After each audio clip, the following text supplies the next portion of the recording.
ദൈവത്തിന് സ്തുതി. സങ്കീർത്തനം 105. യഹോവയ്ക്ക് സ്തോത്രം ചെയ്യുവീൻ, തൻ നാമത്തെ വിളിച്ച് അപേക്ഷിപ്പീൻ. അവൻ്റെ പ്രവൃത്തികളെ ജാതികളുടെ ഇടയിൽ അറിയിപ്പീൻ. അവന് പാടുവീൻ, അവന് കീർത്തനം പാടുവീൻ. അവൻ്റെ സകല അത്ഭുതങ്ങളെയും കുറിച്ച് സംസാരിപ്പീൻ. അവൻ്റെ വിശുദ്ധ നാമത്തിൽ പ്രശംസിപ്പീൻ. യഹോവയെ അന്വേഷിക്കുന്നവരുടെ ഹൃദയം സന്തോഷിക്കട്ടെ. യഹോവയെയും അവൻ്റെ ബലത്തെയും തിരയുവീൻ. അവൻ്റെ മുഖത്തെ ഇടവിടാതെ അന്വേഷിപ്പീൻ.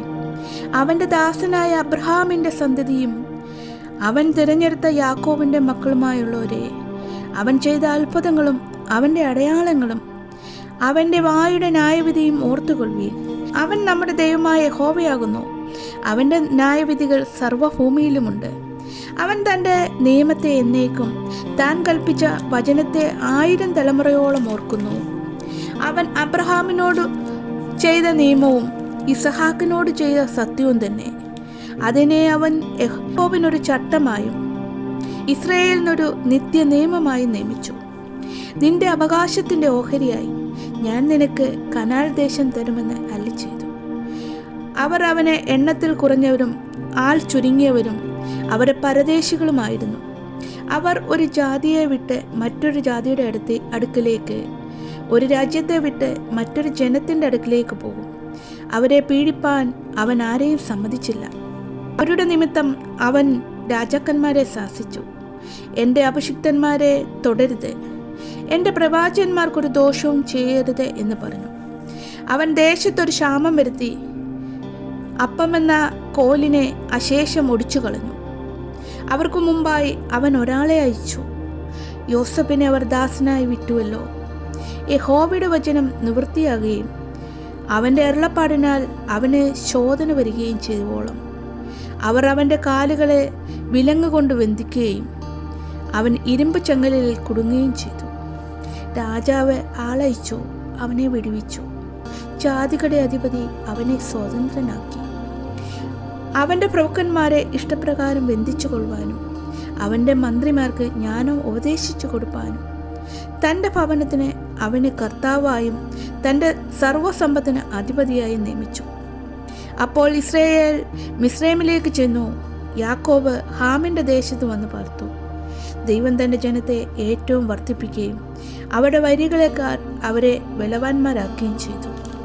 തൻ്റെ ജനത്തെ പകയ്പ്പാനും തൻ്റെ ദാസന്മാരോട് ഉപായം ഉപയോഗിപ്പാനും അവൻ അവരുടെ ഹൃദയത്തെ മറിച്ചു കളഞ്ഞു. അവൻ തൻ്റെ ദാസനായ മോശെയും താൻ തിരഞ്ഞെടുത്ത അഹരോനെയും അയച്ചു.